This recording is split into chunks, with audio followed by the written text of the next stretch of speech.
जून 17 तारिख में महाप्रभु राजेन्द्राभिषेक ठारू नीलाद्रि विजे पर्यंत नीति निर्घंट को अनुमोदन करिछि छत्तीसा नियोग। श्रृंखलित नीतिकांति सह महाप्रभु स्नान यात्रा विश्व प्रसिद्ध घोषयात्रा किभଳି सुरुखुरुरे संपन्न होब से नहीं छत्तीसा नियोग सेवायत सदस्यों सहयोग लोड़ी श्रीमंदिर प्रशासन। आसंता 22 तारिख में महाप्रभु पवित्र देवस्नान पूर्णिमा विशेष नीतिकांति थिबारु एहाकु किभଳି श्रृंखलित भाव परिचालित कराजिब से नहीं विशेष गुरुत्व दिया जाइछि। तेबे स्नान पूर्णिमा दिन पहंडी समय भोर 4टारू 6टा रही।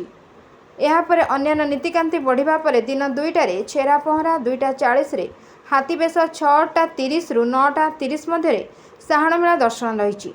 पर 10:30 रु रात्र 1टा मध्य बाहुड़ा पहंडी 1:30 सुनाचिता और राहुरेखा मैलम नीति कराजिबा नै नीति निर्घंटे सूचना दी जाइछि। तेबे उक्त दिनर नीति अनुसार नीति निर्घंटे परिवर्तन हो पारे बोली श्रीमंदिर प्रशासन पक्षर सूचना दी जाइछि। चलित वर्ष 13 दिन अणसर पड़ुथिबारु सेवायत प्रशासन पर यह एक बड़ चैलेंज होब। स्नान यात्रा रे लक्षाधिक भक्त श्रद्धालुं समागम हेबाकु थिबारु से नै समस्त व्यवस्था कराजिबो बोली कहिसंती मुख्य प्रशासक। आसंता स्नान पूर्णिमा घोषयात्रा को श्रृंखलित करबा पई सेवायतों पक्षर समस्त प्रकार सहयोग कराजिबो बोली सेवायत प्रतिश्रुति दैछंती।